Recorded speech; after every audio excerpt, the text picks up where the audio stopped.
कमलहस्तं शोभितं मोदके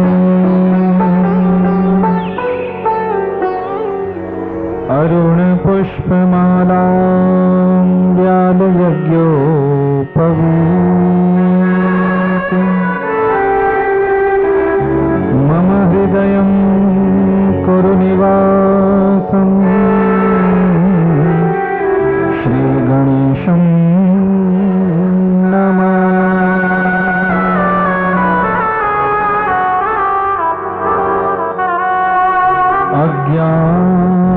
अज्ञानतिमिरान्धस्य ज्ञानाञ्जनशलाकया चक्षुरुन्मिलितं येन तस्मै श्रीगुरवे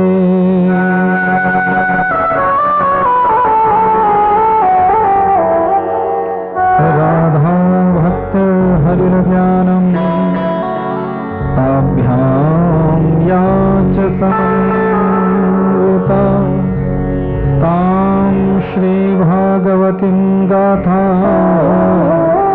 वन्दे युगलरूपिणी।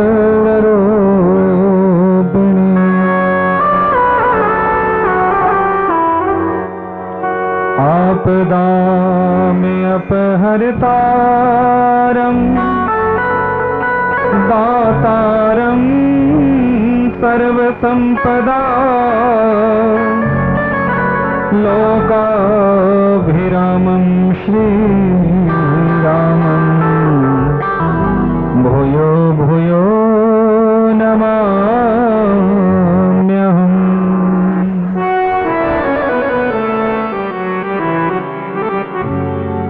वागर्थाविव सम्पृक्तौ वागर्था प्रतिपत्तये जगतः पितरौ वन्दे पार्वती परमेश्वरौ। जय जय श्रीराधारमण जय जय नवल किशोर जय गोपीचितचोर प्रभो जय जय माखन चोर।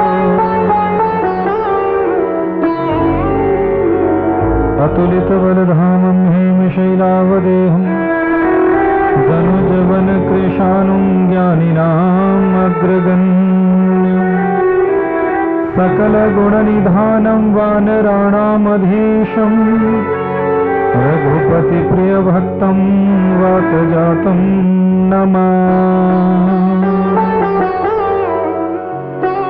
आइए हनुमंत विराजिए कथा करूं मति अनुसार प्रेम सहित गादी धरूं विराजिए पवन कुमार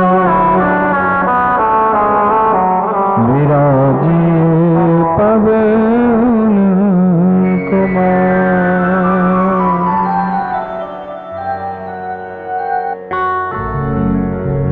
बोलिए पवन पुत्र हनुमान की जय। सियावर रामचंद्र भगवान की जय।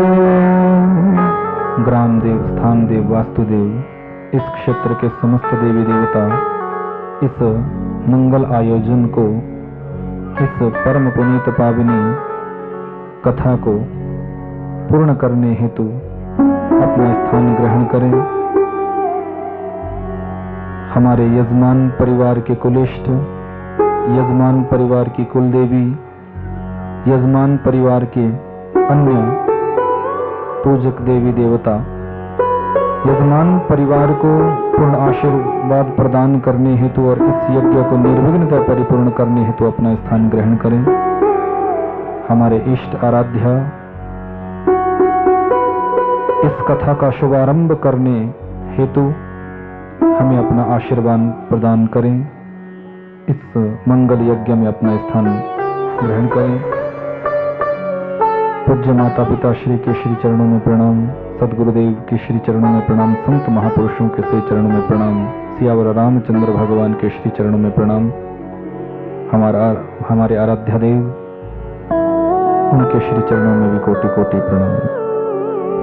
बोले वृंदावन बिहारी लाल की जय, नंद नंदन भगवान की जय, बिहारी लाल की जय, उमापति महादेव की जय, सियावर रामचंद्र भगवान की जय, रामदेव भगवान की जय, महादेव भगवान की जय, वासुदेव भगवान की जय, कृपाल भगवान की जय, कुलदेवी मैया की जय, भगवान की जय, गुरुदेव भगवान की जय, माता पिता श्री की जय, आनंद की जय, आए हुए समस्त भक्तों की जय। जय जय श्री राधे, जय जय श्री राधे, जय जय श्री राधे।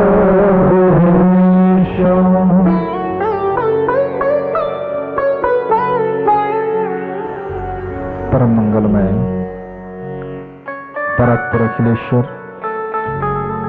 अकारण करुणावृणालय भक्तवांछित कल्पतरु, तडिद्युत विनिंदित पीताम्बरधारी बाल कृष्णलाल की वांगमयी प्रतिमूर्ति, सियावर रामचंद्र भगवान का साक्षात विग्रह स्वरूप रामचरितमानस, रामायण, ऋग्वेद, यजुर्वेद, सामवेद, अथर्ववेद रूपी विद्वान ब्राह्मण मंडली, बृहस्पतिवत यज्ञाचार्य जी, सरस्वती जी की विशेष कृपा दृष्टि को लिए हुए मेरे समस्त संगीताचार्य,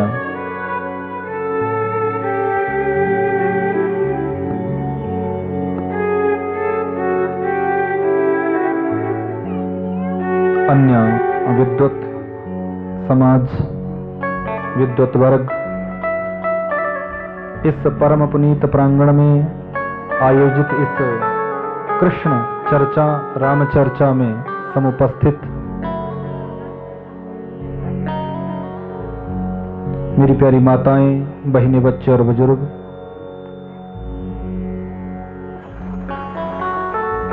सर्वप्रथम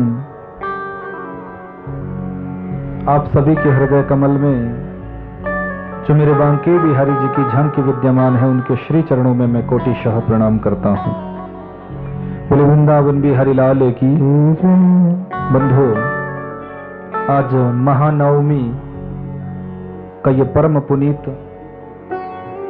दिन है। आप सभी ने नवरात्र के व्रत रखे होंगे और मां भगवती की उपासना, मां भगवती की आराधना आप सभी ने की होगी, क्योंकि ये जो शारदीय नवरात्र होते हैं और चैत्र के वासंतीय नवरात्र होता है, इन नवरात्रों के बाद जो इसमें आता है ये यमद्रष्टा होता है, यानी इन्हें यमद्रष्टा भी कहा गया है। अधिकांश जो जीवों का मरण होता है वो इन नवरात्रों के बाद ही होता है, क्योंकि शीतकाल प्रारंभ होता है और वहां दूसरे नवरात्रों में ग्रीष्म काल प्रारंभ होता है। तो वो जो समय शास्त्रों में माना गया वो यमद्रष्टा माना गया है, यानी यमराज का दर्शन जीवों को होता है। तो प्रकृति की व्यवस्था देखिए, हमारे शास्त्रों की व्यवस्था देखिए, हमारे संत महात्माओं की व्यवस्था देखिए। उन्होंने विशेष रूप से 2 गुप्त और 2 प्रकट नवरात्र, इन नवरात्रों की व्यवस्था हुई। जो शारदीय नवरात्र, वासंतीय नवरात्र ये प्रकट है, और 2 गुप्त नवरात्र है उनको आप सभी जानते हैं। ये नवरात्र क्यों बनाए गए, क्यों इनकी व्यवस्था हुई? क्योंकि इन नवरात्रों में मां भगवती की आराधना, मां भगवती की उपासना, अपने इष्ट देव की आराधना, अपने इष्ट देव की उपासना आप 9 दिनों तक अपने श्रीनिवास में करें। जब आप उनकी आराधना, उपासना, वंदना, साधना करते हैं, फिर आपके अंदर वो शक्ति आ जाती है उस शक्ति का संचार आपके हृदय में हो जाता है, आपके शरीर में हो जाता है, जिससे कि आपको रोगों से लड़ने के लिए एक प्रेरणा, एक शक्ति, एक स्फूर्ति आपके अंदर मां भगवती की कृपा से प्राप्त हो जाती है। आप रोग मुक्त रहते हैं, आप स्वस्थ रहते हैं और पूर्णायु को आप प्राप्त कर सकते हैं। लेकिन कब प्राप्त कर सकते हैं? जब जीवन में इन दोनों नवरात्रों में आप विशेष रूप से अपने इष्ट का स्मरण करें और भगवती जगदम्बा का वंदन करें। बोली जगदम्बा महारानी की। महागौरी जो चराचर सकल जगत की जननी है, क्योंकि मां तो मां है, याद रखना। मां चाहे जगत धात्री हो या हमारी मां हो, इन दोनों माताओं के रूप का यदि आप दर्शन करेंगे तो मां ही एक ऐसी शक्ति है जो किसी भी परिस्थिति में, किसी भी व्यवस्था में आपके प्रेम को कम नहीं होने देती। दुनिया के जितने भी रिश्ते, नाते, संबंध है, इनमें स्वार्थ हो सकता है, लेकिन मां के रिश्ते में कोई स्वार्थ नहीं होता। मां निस्वार्थ आपसे प्रेम करती है। मां निस्वार्थ भाव से आपके हित की बात सोचती है। वो कभी आपके अनहित की बात नहीं सोचेगी। जगत में अन्य जितने भी संसार के रिश्ते हैं, उन रिश्तों को उतना बड़ा नहीं माना गया है जितना मां के संबंध को माना गया है, मां के रिश्ते को माना गया है। क्योंकि दुनिया के सारे रिश्ते, उन समस्त रिश्तों में 9.5 महीने छोटे होते हैं सारे दुनिया के रिश्ते मां के रिश्ते से। क्योंकि मां का संबंध तुमसे तब जुड़ जाता है जब तुम मां के गर्भ में आ जाते हो। 9.5 महीने बाद तुम्हारा जन्म इस धरती पर होता है, तब संसार के अन्य रिश्ते तुमसे जुड़ते हैं। कोई तुम्हारा पिता होता है, कोई तुम्हारा भाई होता है, कोई तुम्हारी बहन होती है, चाचा, ताया, जो कुछ भी तुम रिश्ते संसार में देखते हो, ये रिश्ते कब बनते हैं? जब तुम्हारा जन्म होता है। लेकिन मां का रिश्ता कब बन गया? मां के साथ संबंध तुम्हारा कब जुड़ गया? जिस दिन तुम मां के गर्भ में आए। जो मां खाती है उसी से तुम्हारा भरण पोषण होता है। जो मां पान करती है, पीती है, उसी से तो उसको तुम पीते हो। इतना नहीं, मां जो श्वास लेती है उसी श्वास से तुम्हारी जीविका चलती है। मां का श्वास बंद हो जाए तो बच्चे का श्वास गर्भ में ही बंद हो जाता है। तो मां का रिश्ता दुनिया के समस्त रिश्तों में बड़ा इसीलिए बताया है। अब चाहे जगत जननी हो, चाहे जगत धात्री हो, वो पराम्बा जगदम्बा। आपने बहुधा देखा होगा, छोटे से बच्चे को पूरा परिवार प्रेम करता है, प्यार करता है, दुलार करता है। लेकिन जब बच्चा गंदगी करता है, उस समय चाहे पिता है, चाहे भाई है, चाहे चाचा है, चाहे ताया है, चाहे कोई और है, वो सब पीछे हट जाते। किसको बुलाया जाता है? मां को। आपने देखा होगा, उस समय भी मां को बुलाया जाता है। और मां चाहे भोजन करने क्यों ना बैठी हो, 4 निवाले मुंह में गए हैं, 4 थाली में है, लेकिन जैसे ही पता चलेगा कि मेरे बच्चे ने गंदगी कर दी, तुरंत भोजन की थाली छोड़कर मां पहले अपने बच्चे की गंदगी करने दौड़ पड़ती है, क्योंकि वो मां है। वो मां है। गौ को आपने देखा होगा, बच्चे का जब जन्म होता है तो अपनी जिह्वा से ही बच्चे को चाट चाट कर उसकी पूरी गंदगी साफ कर देती है। वो एक मां है।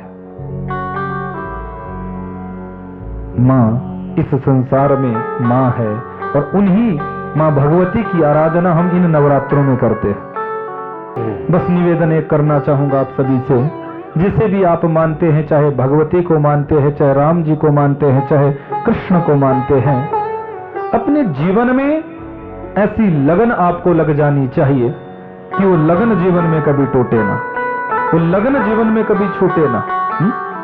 भगवान से प्रार्थना करो, राम कृष्ण से प्रार्थना करो, अपने इष्ट से प्रार्थना करो कि प्यारे, आपसे जो हमारी लगन लगी हुई है वो कभी कम ना हो, कभी टूटे ना। क्योंकि भक्ति का लक्षण नारद भक्ति सूत्र में नारद जी ने कहा है कि तैल धारावत अविच्छिन्न भक्ति, हमारे जीवन की भक्ति कैसे होनी चाहिए?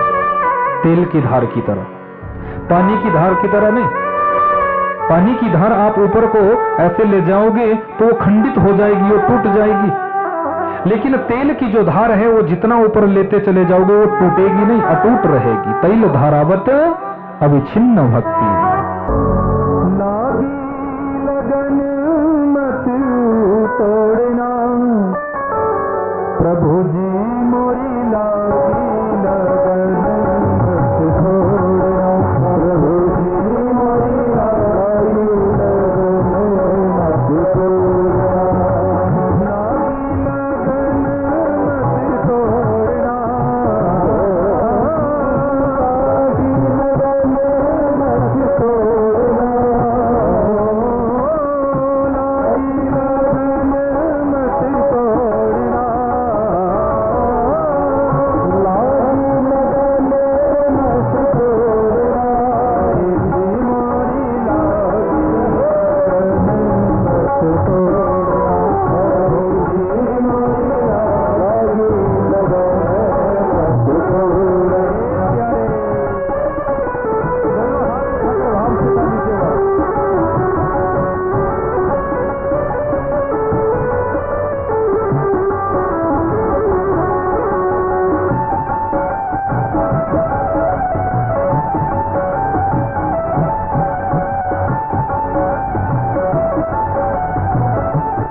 स्वार्थवश नहीं होनी चाहिए।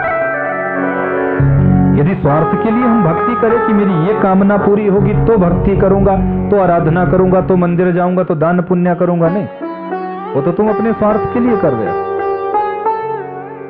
भगवान की कथा और भगवान की भक्ति ये कल्पतरु है, ये मांगने की जरूरत नहीं होती। जिसने मांग लिया उसको तो वही मिलेगा जितना मांगा। मांग कर हम खुद भी छोटे बन जाते हैं और जिस प्रभु से हम मांगते हैं उसको भी अपनी नजरों में छोटा बना देते हैं। इसलिए भक्ति पथ पर कभी मांगो मत। हमारी गलती यही होती है कि हम मांगने लग जाते हैं, भगवान ये दे दो, भगवान वो दे दो। पर ये बात समझ लेना, जिसने मांगा है इतिहास का दर्शन कर लेना, पुराणों का दर्शन कर लेना, उपनिषदों का दर्शन कर लेना, संहिताओं का दर्शन कर लेना, 6 शास्त्रों का दर्शन कर लेना। जिसने मांगा है उसको वही मिला है जितना उसने मांगा। पर मांगने के लिए भी ये नहीं कि तुम कुछ भी मांग लो। यदि धर्म पूर्वक मांगोगे तो उतना मिलेगा जितना तुमने मांगा। पर जिसने नहीं मांगा है उसको तो वो सब कुछ मिला है जिसकी उसने अपने जीवन में कभी कल्पना भी नहीं की होगी। महाभारत का दर्शन तो आप लोगों ने किया।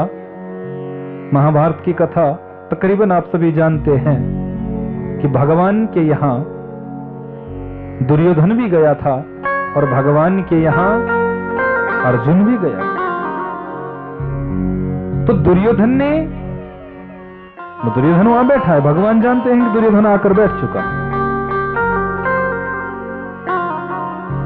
दुर्योधन सर की ओर बैठा और अर्जुन आकर भगवान के पैरों की तरफ बैठा, क्योंकि जो भक्त होगा वो भगवान के चरणों का सानिध्य लेगा।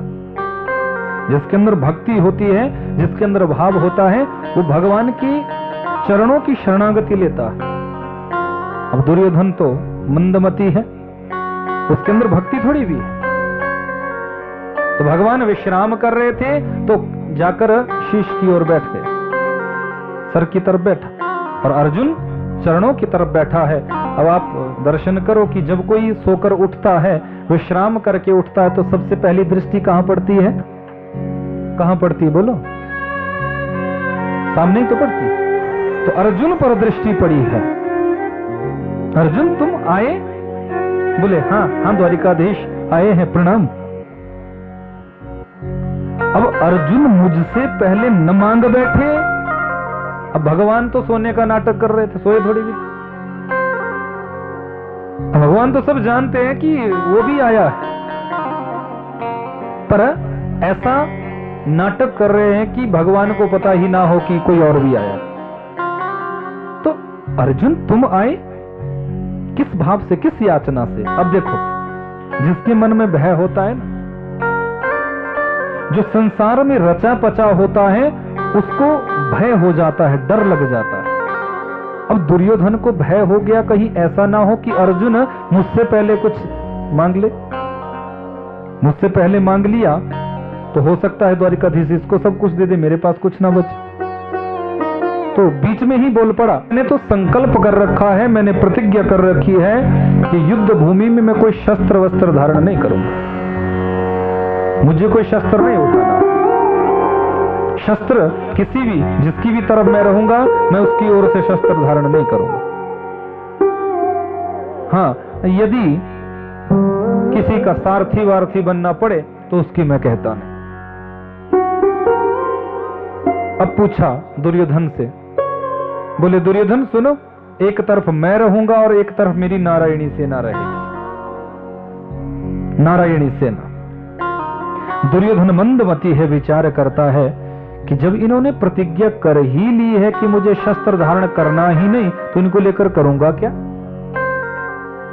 इनको लेकर क्या करूंगा? नासमझ है, मंदमती है।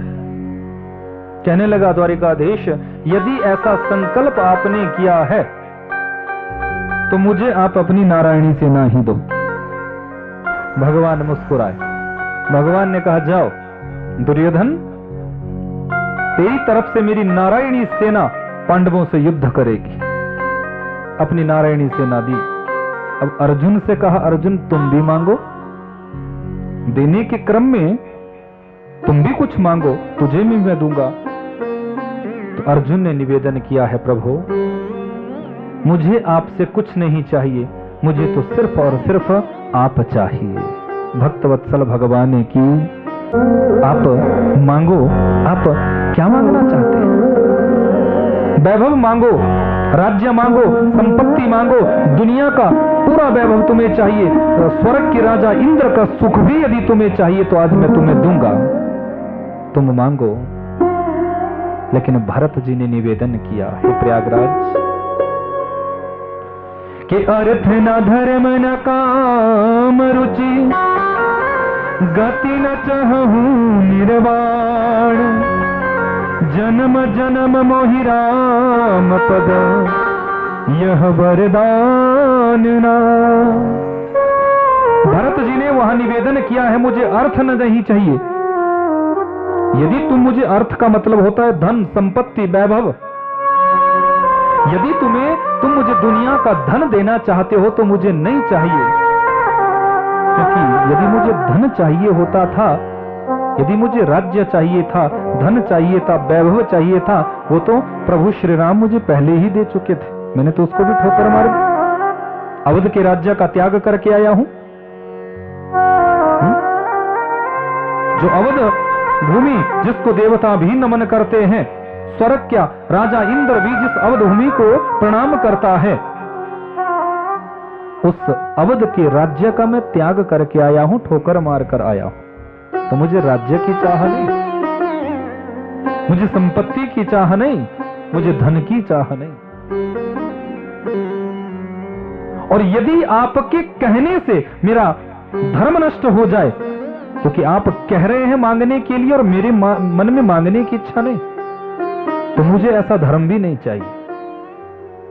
धर्म न मानने का भले ही मुझे दोष लग जाए, पाप लग जाए, मैं ऐसे धर्म पर भी नहीं चलूंगा। मुझे तो सिर्फ और सिर्फ यदि कुछ चाहिए तो भगवान श्री राम जी के चरणों की भक्ति चाहिए, उनके श्री चरणों का मुझे प्रेम चाहिए। यह भक्ति। तो जो भक्त हुए उन्होंने कभी मांगा नहीं। भगवान श्री कृष्ण जब पांचों पांडवों को देने लगे हैं तो किसी ने भक्ति मांगी, किसी ने शक्ति मांगी, किसी ने सामर्थ्य मांगा, किसी ने वैभव मांगा। जो जिसने मांगा भगवान ने उनको वो दिया। भगवान आगे बढ़े हैं और कहने लगे, सुभद्रा सामने खड़ी है, भगवान की सगी बहन सुभद्रा। भगवान ने सुभद्रा के शीश पर हाथ रखा, बहन मैंने आज सबको दिया है तो तुम्हें कैसे छोड़ सकता हूं? तुम भी जो मुझसे मांगोगी वो मैं तुम्हें दूंगा, तुम भी मुझसे मांगो। बहन आज मैं प्रतिज्ञा करता हूं कि यदि इंद्र का पद मांगोगी तो तुम्हें दे दूंगा, शिव का पद भी तुम मांगोगी तुम्हें दूंगा, ब्रह्मा का पद भी यदि तुम्हें चाहिए तो आज दे दूंगा। बहन तुझे मांगने में विलंब हो सकता है, देरी हो सकती है, पर मुझे आज देने में देरी नहीं होगी। जल्दी मांग, तुम मुझसे क्या मांगना चाहती हो? तो सुभद्रा ने बड़ा सुंदर मांगा है। पांडवों को आश्चर्य हो रहा। माता कुंती सोच रही है कहीं ऐसा ना हो मेरी बहू संसार के वैभव को मांग ले, कहीं ऐसा ना हो मेरी बहू संसार के किसी सुख को मांग ले। वैसे तो ये गलती हो नहीं सकती, पर फिर भी कुछ कहा नहीं जा सकता। कहीं ऐसा ना हो संसार के सुख को मांग ले। भय सबके मन में है और भगवान यहां कह रहे हैं बहन जल्दी मांग, जल्दी मांग, जल्दी मांग। केशव देना चाहते हो? बोले हां बहन। आज बहन सुभद्रा ने दोनों हाथ जोड़े और निवेदन किया, कृष्ण त्वदीय पद पंकज पंजरांते, अद्दैव में विशतु मानस राजहंस, प्राण प्रयाण समये कफवात पित्तैः, कंठावरोदन विधौ स्मरणम कुतस्ते। अद्भुत मांगा। कृष्ण त्वदीय पद पंकज पंजरांते अद्दैव में विशतु मानस राजहंस प्राण प्रयाण समय कफवात पित्तैः कंठावरोदन विधौ स्मरणम कुतस्ते। हे केशव, हे गोविंद, यदि मुझे देना ही चाहते हो तो बस इतना दो कि मेरा जो मन रूपी राजहंस है ये आज ही आपके चरण रूपी पिंजरे में कैद हो जाए। कितना अद्भुत मांगा है। भगवान का सीना तन गया। बहन, तुम उससे भक्ति मांग रही है? इस भरी जवानी में तुम उससे भक्ति मांग रही हो? हाँ, क्यों?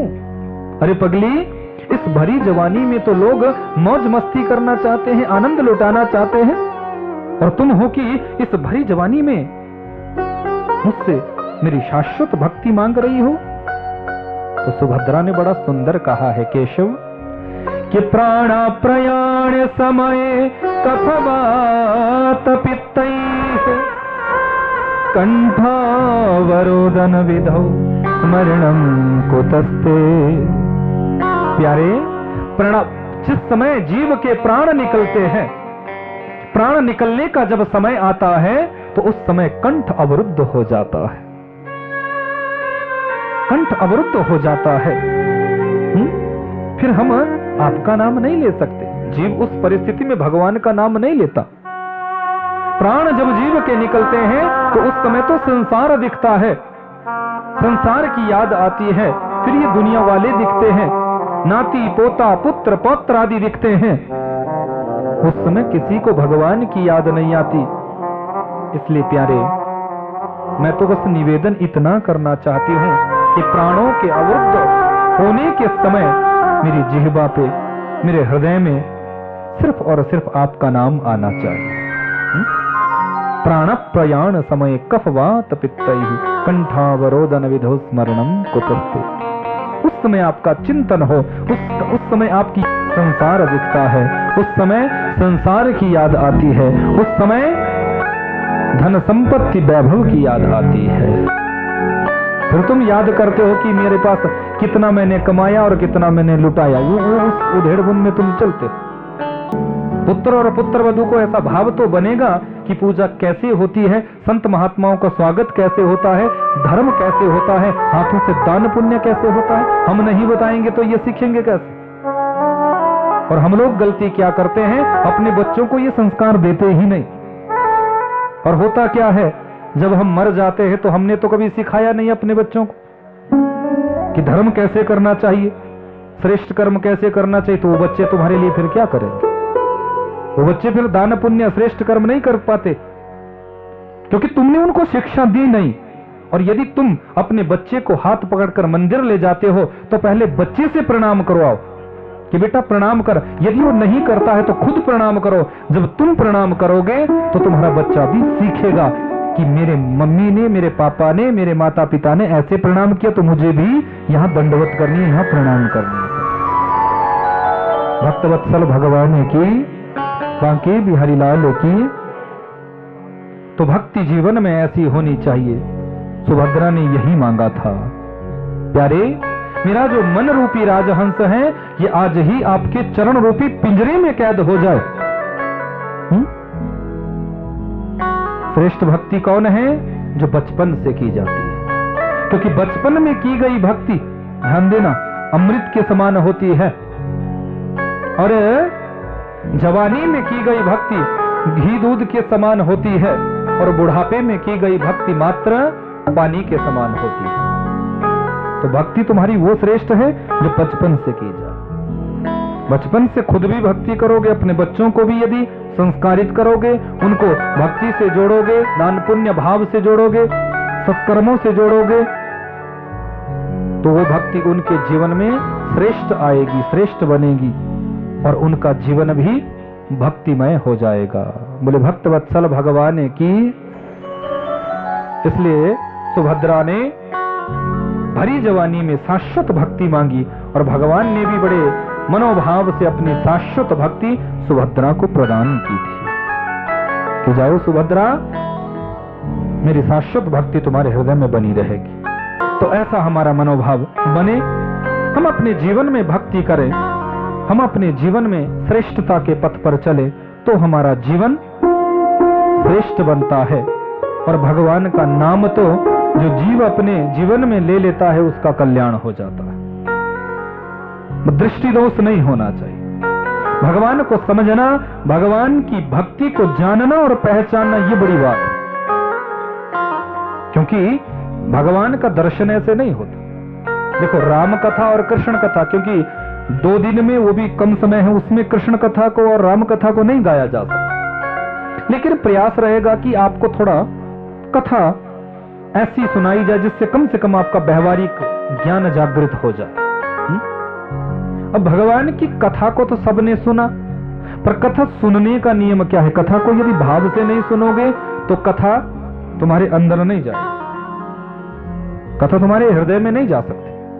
कृष्ण कथा का जो प्रवेश द्वार है वो राम कथा है, और राम कथा का जो प्रवेश द्वार है वो शिव कथा है। रामचरितमानस की जब कथा प्रारंभ होती है तो रामचरितमानस की कथा बाद में आती है, पहले शिव कथा तुलसीदास जी ने गाई, क्योंकि वैराग्य की कथा है, वैराग्य की कथा।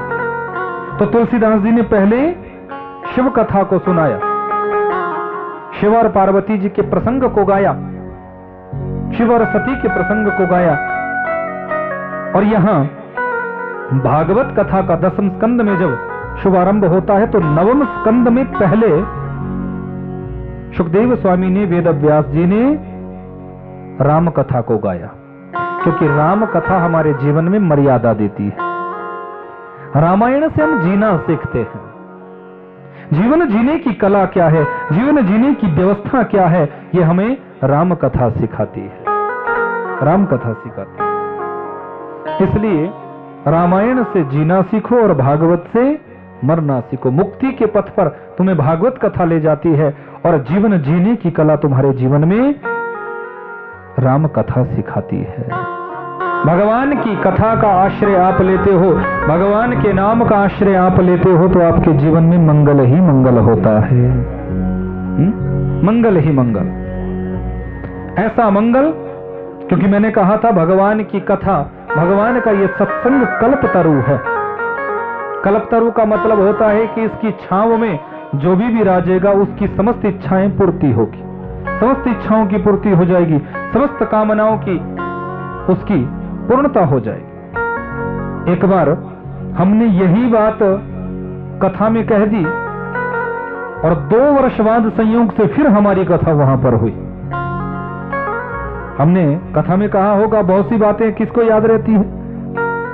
हमने कह दिया कि भगवान की कथा कल्पतरु है, समस्त इच्छाओं की पूर्ति भगवान की कथा कर देती है, कुछ भी मांगने की जरूरत नहीं। बस आप कथा में बैठ गए, मन में आपने संकल्प ले लिया कि मेरी ये इच्छा पूर्ण हो जाए, आपकी इच्छा भगवान की कथा पूरी कर देती।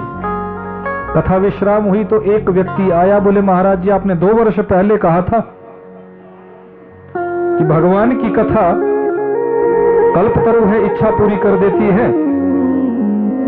तो मैंने भी बड़े दत्तचित्त भाव से कथा सुनी और आपके सुनाने के बाद भी उसको मैं बार बार, क्योंकि यूट्यूब का जमाना है, कथा बाद में यूट्यूब में आ जाती है, बोले बाद में भी मैं उस कथा को सुनता रहा, पर मेरी इच्छा तो पूरी नहीं हुई। हमने पूछा, बोले ऐसी कौन सी इच्छा थी, संकल्प क्या था आपका? बोले मेरा संकल्प था कि पड़ोसियों का सर्वनाश हो जाए। अब ऐसा संकल्प लेकर कथा सुनोगे तो इच्छा पूरी हो जाएगी? विचार करो। फिर तो चाहे तुम 100 बार कथा सुनो, लाखों बार का जीवन पर्यंत सुनते जाओ, भगवान तुम्हारी ऐसी इच्छा पूरी थोड़ी भी करेंगे, क्योंकि भगवान के तो सब बच्चे हैं। हमारा संकल्प ऐसा होना चाहिए कि जिस संकल्प में एक भाव छुपा हो, एक प्रेम छुपा हो कि नहीं, मुझे किसी का अमंगल नहीं करना है। भगवान की कथा कैसी है? बोले मंगल भवन अमंगलहारी, ये तो समस्त अमंगलों का नाश करती है। भगवान की कथा अमंगल कैसे कर सकती है? भगवान की कथा किसी जीव का अमंगल नहीं करती। इसलिए तो यहां इस चौपाई को गया कि मंगल भवन अमंगलहारी, समस्त अमंगलों का हरण करने वाली परमात्मा की कथा है, परमात्मा का नाम है। एक बार भी यदि कोई परमात्मा का नाम ले ले तो उस जीव का कल्याण हो जाता है, उस जीव का कल्याण हो जाता है। एक बार कोई नास्तिक व्यक्ति थे, पिता तो बड़ा आस्थावान पर पुत्र नास्तिक हो गए। अब पिता ने सोचा मुझे इसका कल्याण करना है, पर करना कैसे? ये तो भगवान का नाम कभी जपता नहीं, मंत्र मैंने इसको रटाया, उस मंत्र को कभी जपा नहीं, जो भी मैंने इसको कुछ बताया पूजा पद्धति का क्रम, इसने कभी कुछ किया नहीं। और मुझे इसका कल्याण कैसे करना? क्योंकि माता पिता वही श्रेष्ठ होते हैं जो अपनी संतान का मंगल का भाव रखे कि मेरे संतान का कल्याण कैसे होना चाहिए। धन संपत्ति जोड़ने से कुछ नहीं होगा। धन संपत्ति तुम जितनी मर्जी इकट्ठी करके अपने संतान को दे देना, यदि संतान के अंदर संस्कार नहीं होंगे तो तुम्हारे द्वारा जुटाया गया करोड़ों अरबों रुपए को भी तुम्हारी संतान पल भर में उड़ा देगी, नष्ट कर देगी। इसलिए हमारे शास्त्र कहते हैं संतान को संपत्ति नहीं, संतान को संस्कार देकर जाओ। संस्कार यदि तुम्हारी संतान के अंदर होंगे तो संपत्ति तो अपने आप इकट्ठा कर लेगा। पूत सपूत तो क्यों धन सेंचे, और पूत कपूत तो क्यों धन सेंचे। अगर सपुत्र होगा तो उसके लिए धन इकट्ठा करने की जरूरत नहीं, वो खुद इकट्ठा कर लेगा। और कुपुत्र होगा उसके लिए भी धन इकट्ठा मत करो, उसके लिए धन इकट्ठा करोगे तो उड़ा देगा, व्यसनों में उड़ाएगा, बुरे कामों में उड़ाएगा, नशों में डूब जाएगा, नशे करेगा जीवन में, दुनिया भर के नशे, ऐसे नशे में डूब जाएगा कि तुम्हारे द्वारा जोड़ी गई संपत्ति वैभव को नष्ट कर देगा। इसलिए दोनों परिस्थितियों में धन को मत जोड़ो, संस्कारों को जोड़ो। अपने बच्चों को हम संस्कारित करें। अपने बच्चों को, कल दशमी है, कल थोड़ा सा हम रावण के चरित्र पर भी प्रकाश डालेंगे कि कैसे हम बुराई के मार्ग पर चलते हैं। आज जरूरत किस बात की है? आज के इस जमाने में अपनी संतान को संपत्ति इकट्ठे करने की जरूरत नहीं, अपने बच्चों के अंदर, अपनी संतान के अंदर संस्कार जनित करने की आवश्यकता है। धन संपत्ति भले ही तुम इकट्ठा मत करना, भले ही अपनी संतान को संपत्ति का वारिस मत बनाना, पर संस्कारों का वारिस जरूर बनाना। संस्कार यदि दे दिए, यदि आपने सन्मार्ग के पथ पर अपनी संतान को चला दिया तो आपका जीना भी सफल हो जाएगा और आपका जीवन की मेहनत भी सफल हो जाएगी। अब पिता को बड़ी चिंता हुई कि मैं पुत्र को ज्ञानी नहीं बना सका, क्योंकि ये बना ही नहीं, सात्विक नहीं बना सका, तामसिक विचार इसके अंदर भरे हुए हैं, और ये कभी भगवान का भजन नहीं करता, भगवान का नाम नहीं लेता, नाम संकीर्तन में तो जाता ही नहीं। तो एक दिन बड़े प्रेम से पिता ने अपने पास बिठाया और कहा, बेटा एक बार देख, राम कह दे। बोले नहीं बोलूंगा। अरे बेटा कह देना राम। बोले नहीं बोलूंगा। अरे बेटा मैं तुम्हारे सामने हाथ जोड़ता हूं, एक बार कह दे राम। बोले नहीं बोलूंगा, नहीं बोलूंगा, नहीं बोलूंगा। अरे पगले क्या नहीं बोलेगा? बोले राम नहीं बोलूंगा। पिता प्रसन्न हो गए, बोले मैंने जो तुझसे बुलवाना था मैंने तुझसे बुलवा दिया। पिता का देहावसान हुआ। पुत्र ने आगे के जीवन में कोई सत्कर्म नहीं किया, उस पुत्र का भी मरण हुआ। मरणोपरांत जब यमपुरी में गया तो यमराज का दर्शन तो सबको करना ही पड़ता है, जो पापी लोग होते हैं। तो वहां धर्मराज ने चित्रगुप्त जी से कहा कि देखो जरा, इसकी सबकी बहियां लगी हुई है ऊपर। जैसे तुम जब दुकान से, अब तो नहीं, अब तो आजकल तो वैसा नहीं होता, पर पहले के जमाने में तो लोग उधारी खाते चलाते थे दुकानों में, कई कई सालों तक वो खाता चला रहता था। जैसे तुमने सामान खरीदा और तुम्हारे वहां एंट्री हो गई कि इतने का सामान ये लेकर गया, खाते तुम्हारे चलते थे। तो ऐसे ही खाते वहां भगवान के पास भी है। अब चित्रगुप्त जी लेखा जोखा देखते हैं, तो चित्रगुप्त जी को बोला गया, बोले इसका बही खाता भी निकालो और देखो इसने कितना पाप किया है और कितना पुण्य किया है, उसके हिसाब से इसको इसके कर्मों की गति होगी। तो चित्रगुप्त जी कहने लगे, बोले महाराज इसने अपने संपूर्ण जीवन में बुरे ही काम किए हैं, पर एक बार इसने अपने जीवन में राम बोला है। क्या बोला है? जोर से बोलो, क्या बोला है? क्या बोला है? क्या बोला है? और कितने अच्छे लग रहे हो आप जब राम बोल रहे हो। भगवान का नाम कहने से हमारे मुख की सुंदरता बढ़ जाती है, हमारी वाणी पवित्र हो जाती है, और जो सुनता है उसके कान भी पवित्र हो जाते हैं। एक बार राम बोला है। अब इस राम का इसको क्या प्रतिफल होना चाहिए? बोले एक बार राम बोला है, अब तो उन्हीं के पास जाना चाहिए जिनका ये नाम है, जिनका ये नाम है उनके पास जाकर ये पता करना चाहिए कि इन्होंने आपका नाम लिया है, भैया बताओ अब इसका पुण्य क्या होगा। अब चले गए राम दरबार में, चरणों में प्रणाम किया, प्रभु आपको प्रणाम, आपसे निवेदन कि इस व्यक्ति ने अपने जीवन में कोई भी अच्छा काम नहीं किया, कोई दान पुण्य नहीं किया, कोई श्रेष्ठ कर्म नहीं किया, पर एक बार आपका नाम इन्होंने लिया है और अपने जीवन में एक बार राम बोला है, इसका क्या प्रतिफल होना चाहिए?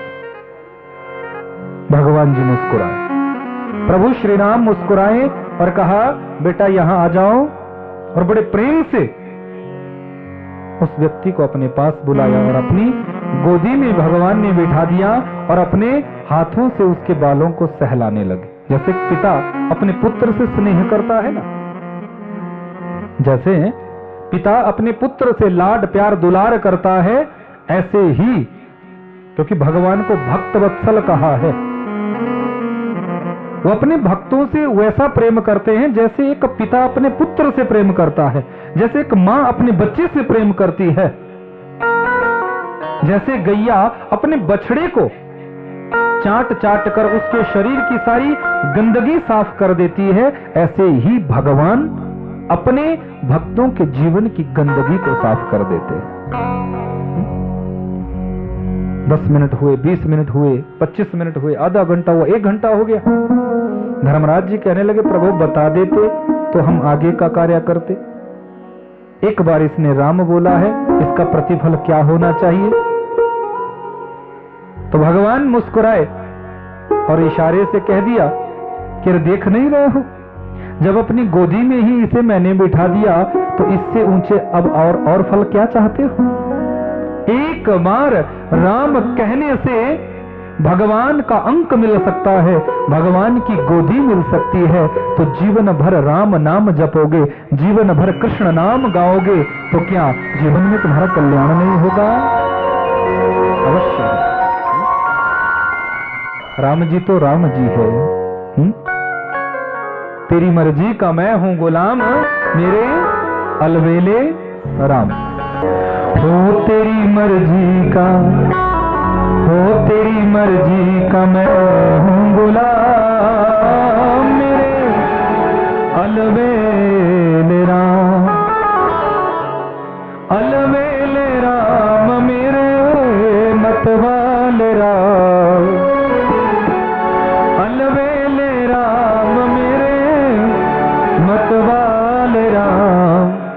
हो तेरी मर्जी का, हो तेरी मर्जी का, हो तेरी मर्जी का मैं हूं गुलाम, मेरे अलवेले राम, तेरी मर्जी का मैं हूं गुलाम, मेरे अलवेले राम, अलवेले राम, मेरे मतवाले राम, अलवेले राम, मेरे मतवाले राम, अलवेले राम, मेरे मतवाले राम, अलवेले राम, मेरे मतवाले राम। तेरी मर्जी का, तेरी मर्जी का,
जैसी भी परिस्थिति तुम्हारे जीवन में आए,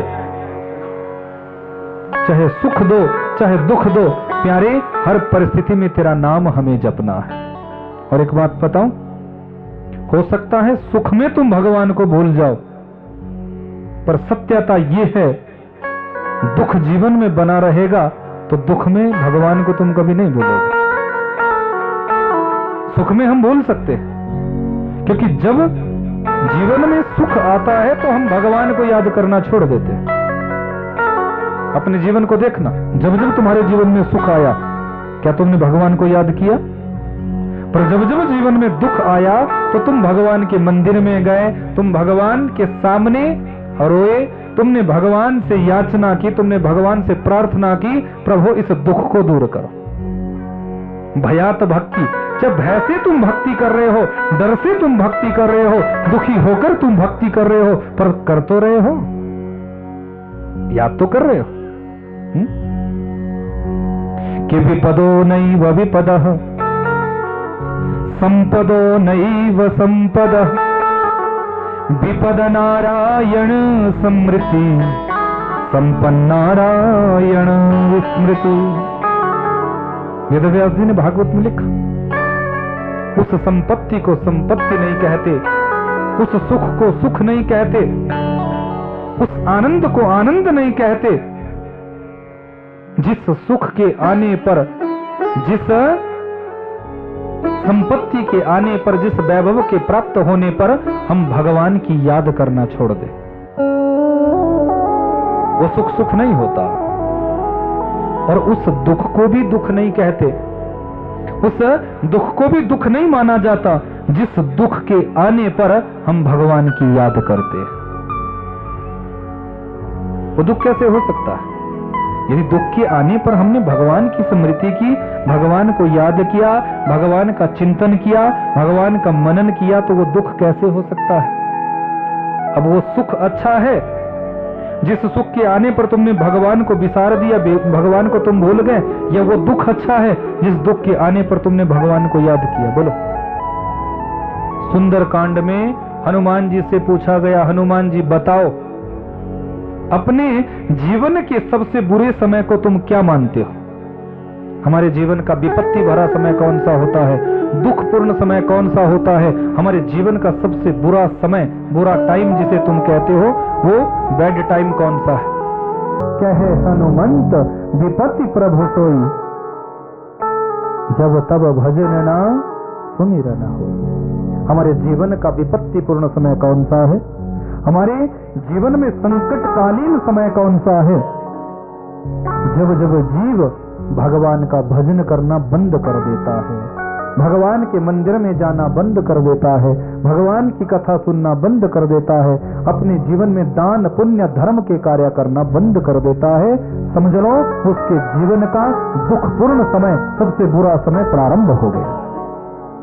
याद रखना, हमारे जीवन का सबसे श्रेष्ठ समय वही होता है जब हम भगवान की याद करते हैं, भगवान का चिंतन करते हैं, भगवान की कथा से संबंध जोड़ते हैं। वही हमारे जीवन का सबसे श्रेष्ठतम समय है। और हमारे जीवन का सबसे बुरा समय यदि कोई है तो वो वही है जब हम भगवान की याद करना बंद कर देते हैं, परमात्मा को भूल जाते हैं। सच्चे जो भक्त हैं वो किसी भी परिस्थिति में भगवान को भूलते नहीं। इसीलिए तो कुंती ने श्री कृष्ण जब दे रहे थे तो द्वारिकाधीश से सुख मांगा था, सुख नहीं। दुनिया के लोग सुख मांगते हैं, दुनिया के लोग मंदिर में जाते हैं, कथा में जाते हैं, संकीर्तन में जाते हैं तो क्या निवेदन करते हैं? 10 रुपए चढ़ाएंगे और मांगेंगे क्या? मुझे ये सुख दे दो, वो सुख दे दो, ये दे दो, वो दे दो, दुनिया भर की चीजें मांग लेंगे। 10 रुपए में जैसे भगवान को खरीद लिया, पता नहीं क्या क्या मांग लेते। लेकिन सीखना चाहिए कुंती जैसे अद्भुत भक्तिमती माता के चरित्र से, जिन्होंने भगवान से सुख नहीं मांगा, भगवान से दुख मांगा। हे केशव, यदि देना चाहते हो तो मुझे दुख दो। भगवान कहने लगे, बुआ दुख मांग रही हो? हाँ, क्यों? क्योंकि केशव, जब जब जीवन में सुख आया है, हम आपको भूल गए हैं, और जब जब जीवन में दुख आया है तो आपने हमारा साथ दिया है। हम सदैव आपके समीप बने रहे, आप हमारे समीप बने रहे, हमने आपकी याद की है। जब जब दुख आया, चाहे लाक्षागृह के जलाने का समय हो, चाहे मेरे पुत्रों को विषपान कराने का समय हो, चाहे वो अज्ञातवास का समय हो, चाहे वो वनवास का समय हो, जब जब मेरे पुत्रों पर संकट आया, मेरे जीवन में दुख आया, तब तब प्यारे आपने हर परिस्थिति में हमारा सहयोग दिया है, हमारे समीप आप बने रहे हैं, आपका सानिध्य हमें प्राप्त हुआ है। इसलिए वो सुख क्या करूंगी लेकर, जिस सुख में तुम हमसे दूर हुए हो, मुझे तो वो दुख चाहिए जिस दुख के आने पर आपका सामिप्य मिला है, आपका सानिध्य मिला है। वो दुख अच्छा है कि सुख के माथे शील परे, जो नाम हृदय से जाए, बलिहारी बा दुख की, जो पल पल नाम जपाए। हे प्यारे, हे केशव, हे मुरलीधर, हे द्वारिकाधीश, ऐसे सुख को तो मैं पत्थर पर फेंकती हूँ, जिस क्षणिक सुख के आने पर हम तुम्हारी याद करना भूल जाते हैं। मैं तो उस दुख को अपने शीश पर धारण करना चाहती हूँ, उस दुख के मैं बलिहार होना चाहती हूँ, जिस दुख के आने पर कम से कम आपकी याद तो आती है। आपकी याद आती है प्यारे, वो दुख अच्छा है। लेकिन जीव मात्र की गलती होती है कि हम सुख ढूंढते हैं, हम सुख मानते हैं, और सुख के आने पर भगवान को तुम विसार देते हो, भगवान को तुम भूल जाते हो। इसलिए जीवन में दुख श्रेष्ठ है, जिस दुख के आने पर तुम परमात्मा का नाम जपते हो, गिरते हो तो तुरंत निकलता है ना नाम मुंह से, सीढ़ियां चढ़ी नहीं जाती, हे भगवान बोलते हो ना, घुटने जब दुखने लग जाए, हे परमात्मा बोलते हो ना। वो है जो मीरा नाच, मीरा का नाचना भी इबादत था। मीरा के जीवन चरित्र का यदि आप दर्शन करोगे तो मीरा मेवाड़ से उठकर द्वारिका गई, राजस्थान की पवित्र धरा से उठकर द्वारिका पहुंची है। सामने द्वारिकाधीश का प्रांगण है, द्वारिकाधीश का दिव्य दर्शन है, और मीरा रोज की तरह अपनी कुटिया में रहती थी। मीरा जब मेवाड़ में राज सुख मीरा ने भोगा, तब भी वहां उसी भाव से कृष्ण को नृत्य करके गाकर उन्होंने रिझाया, और वृंदावन जब मीरा आई तो ब्रज में भी उसी भाव से कुटिया बनाकर मीरा ने वहां नृत्य किया, वहां अपनी मस्ती में मीरा झूमी। और जब ब्रजमंडल से द्वारिका गई, अंतिम समय में जब द्वारिका पहुंची तो द्वारिकाधीश के विग्रह के सामने उसी भाव से उसी परिस्थिति में मीरा नाची है। द्वारिका के सारे लोग देखने के लिए आए हैं कि गुजरात से कोई मीरा नाम की कन्या आई है और वो यहाँ झूम रही है, वो यहाँ नृत्य कर रही है। सब आए देखने, सभी देख रहे हैं, भीड़ लगी हुई है, भीड़ उमड़ी हुई है। सामने द्वारिकाधीश का दरबार लगा हुआ है, मीरा मस्ती में, भाव में। लोग मुझे देख रहे हैं इसलिए नहीं, पर मेरा सांवरा सरकार मुझे देख रहा है इसलिए मीरा नाच रही है। कीर्तन में जाओ, कथा में जाओ, इसलिए मत नाचो कि हमें कोई देख रहा है। मेरी पड़ोसन मुझे देख रही है, मेरे पड़ोसी मुझे देख रहे हैं, मेरे रिश्तेदार मुझे देख रहे हैं, इस भाव से मत नाचो। इस भाव से नाचो कि मेरा बांके बिहारी, मेरा ठाकुर, मेरा गोविंद, मेरा सांवला सरकार मुझे देख रहा है। ये भाव हमारे नृत्य में होना चाहिए। मदन जी झूम रहे थे, मैं देख रहा था अपनी मस्ती में, इनको नहीं था कि क्या कोई कहेगा, अपने भाव में झूम रहे थे। ऐसा भाव हमारा होना चाहिए। मीरा नाच रही है, मीरा नृत्य कर रही है। नाचते नाचते नाचते नाचते एक परिस्थिति ऐसी बनी, सब देख रहे हैं, सब देख रहे हैं, पर कोई बोल कुछ नहीं रहा है। सारी सभा स्तब्ध है, सब लोग स्तब्ध है, किसी के मुख से एक शब्द भी निकल रहा है, लोगों का मुंह खुला। आपने कभी विचित्र आप चाहे कथा में बैठे हो चाहे कीर्तन में बैठे हो, यदि कोई बात आपको बहुत अच्छी लगती है तो कई बार मुंह खुल जाता है, आप हक्के बक्के से रह जाते हो, होता है ना। तो ऐसा ही लोगों के साथ हो रहा है, सब हक्के बक्के, कितनी देर से ये नृत्य कर रही है, तरबदन इसका पूरा शरीर हो चुका है, पसीना ही पसीना शरीर से निकला, क्योंकि गुजरात की धरती, वहां तो 12 मास गर्मी रहती है, ठंड तो कभी होती ही नहीं, समुद्री किनारा है। मीरा के शरीर से गर्मी, पसीना ही पसीना निकल रहा है। वो पसीना कैसा था? भक्ति का पसीना, प्रेम का पसीना, भाव का पसीना। मीरा नृत्य कर रही है, मीरा नृत्य कर रही है। नृत्य करते करते सब हक्के बक्के अचंभित से सब खड़े हैं, सब मीरा को निहार रहे हैं, मीरा को देख रहे हैं, पर मीरा किसी को नहीं देख रही है। मीरा का अंतःचक्षु तो सिर्फ और सिर्फ द्वारिकाधीश का ही दीदार कर रहे हैं। मीरा द्वारिकाधीश की ओर दौड़ी है, मानो द्वारिकाधीश का आकर्षण हुआ हो, मानो द्वारिकाधीश का आवाहन हुआ हो कि मीरा अब आ जाओ, इस संसार को छोड़ने का समय आ चुका है और मेरे विग्रह में समाने का समय आ चुका है। मीरा दौड़ी है अपने बिहारी जी के आकर्षण में दौड़ी है, आवाहन पर दौड़ी है, और दौड़ी है मीरा, दौड़ते दौड़ते गर्भगृह में प्रवेश किया है और जाकर यहाँ बांके बिहारी जी के स्वरूप से, द्वारिकाधीश के स्वरूप से मीरा लिपट गई है। सब देख रहे हैं। पंडित पुजारी दौड़े कि गर्भगृह में कोई जा ही नहीं सकता था, ये मीरा कैसे चली गई? गर्भगृह में जाने की किसी की अनुमति नहीं थी, सब पीछे दौड़े हैं पंडित पुजारी। लेकिन जैसे ही पुजारी गण मंदिर में प्रवेश करते हैं, गर्भगृह में प्रवेश करते हैं, क्या देखते हैं? मीरा तो वहां है ही नहीं, मीरा का शरीर तो वहां है ही नहीं। जाने का एक ही द्वार था, आने का कोई दूसरा दरवाजा नहीं। गर्भगृह में प्रवेश करने का एक ही द्वार था, अन्य तो कोई दरवाजा था ही नहीं बाहर निकलने का। और उस दरवाजे से तो सारे पंडित पुजारी अंदर दौड़े, फिर मीरा गई कहां? सब अचंभित है, सब देख रहे हैं कि मीरा गई कहां।